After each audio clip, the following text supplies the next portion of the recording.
للصعيد أشرف. جول جول جول. الله يوصل الله يوصل. بالأمس القريب نالت صورته وهو يقبل جبين أمه إعجاب الملايين عبر العالم، وتعكس بره وخلقه أشرف حكيمي، الشاب الذي يعد قدوة للكثيرين كأيقونة أخلاقية مرصعة بالتواضع خارج المستطيل الأخضر وداخله. يكفي أن تسأل القاسي والداني عن الظهير الأيمن الأفضل في العالم لتتأكد يقينا أنه ليس هناك من يضاهي جودته. في شهر نوفمبر عام 1998 كان يوم ولادة حكيمي في العاصمة الإسبانية مدريد. من أب الحذر من مدينة واتزم وأم من القصر الكبير، قرر الهجرة إلى ضواحي مدريد في الثمانينات في القرن العشرين، حيث سيبزغ اسم ابنهما الذي سيقودهما للنجوم عبر بوابة كرة القدم. نشأ في عائلة متوسطة الدخل، حيث كان والدته سعيدة موف تعمل عامل النظافة، بينما كان والده حسين حكيمي بائعا متجولا، علما أنه كان لا يجد حرجا في افتخار بانتمائه لعائلة متواضعة. كافحت من أجل كسب لقمة العيش، وكانت سببا فيما وصل إليه من الشهرة والنجوم. أشرف حكيمي جيمية بارزة منذ الطفولة. حب حكيمي للرياضة منذ صغره جعله يخوض العديد من التجارب في السباحة وألعاب القوى، قبل أن يستقر به المطاف في عالم كرة القدم التي مارسها بانتظام مع رفاقه في الشارع، تاركا الدراسة رغم حرص والده على تعليمه. كان طفلا عاشقا للرياضة منذ نعومة أظافره، تزاول مختلفها قبل أن يستقر به المطاف في عالم كرة القدم، حيث بزغ اسمه مع أعرق الفرق العالمية في سن صغير. تألق وسجل أهداف، ووجد نفسه بين أحضان المنتخب المغربي، فأرسل بعدها قذيفة غير مؤطرة على غير العادة جعلته حديثا للعالم، لكن ليس كنجم بل كمتهم بالاغتصاب.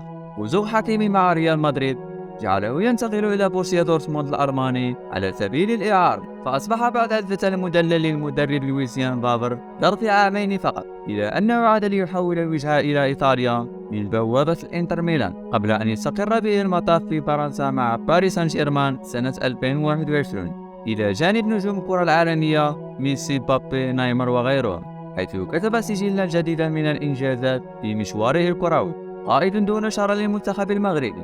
تعلق رفق مختلف الأندية جعله محط أنظار الجامعة الملكية المغربية لكرة القدم، التي قامت بمعية مدرب منتخب مغربي آنذاك باستدعاء، بعدما تدرج في الفئات الصغرى للمنتخب المغربي بداية من 2016، ليلتحق بعدها بالمنتخب الأول ويسجل أول هدف له في شباك منتخب مالي خلال التصفيات الإفريقية المؤهلة لمونديال 2018، ليستمر في التألق رفقته ويكتبان التاريخ معا في العرس العالمي بقطر سنة 2022. بعد أدائه الجيد في نهائيات كأس العالم قطر 2022 أصبح حكيمي محط أنظار العديد من الأندية، إلى أنه فضل البقاء مع باريس سان جيرمان في قفص الاتهام.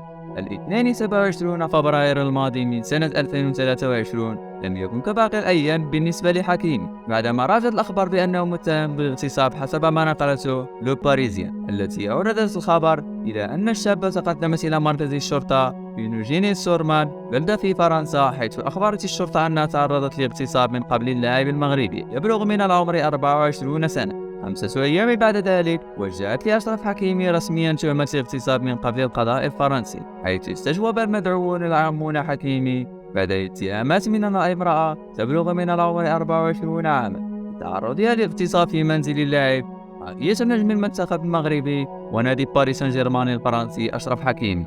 اعتبرت أن الاتهامات الموجهة إلى موكلها في قضية الاغتصاب المزعومة محاولة الابتزاز، مضيفة أنه مخول الدفاع عن نفسه.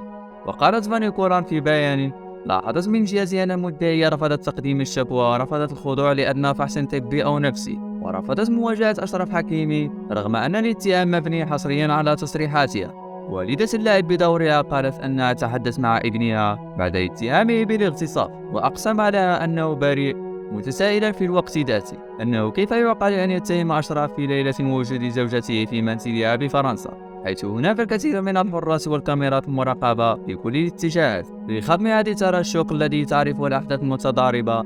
يتساءل كثيرون عن مدى تأثير الحدث على وضعية اللاعب ومستواه سواء كان مدانا أو بريئا، خصوصا وأن مثل هكذا الوقائع تؤثر بشكل سلبي على اللاعبين في كلتا الحالين من حيث المردود وتراجع القيمة السوقية، والصرف النظر بالنسبة للأندية الراغبة في ضمه. وكيف سيتجاوز النجم المغربي هذه الزوبعة؟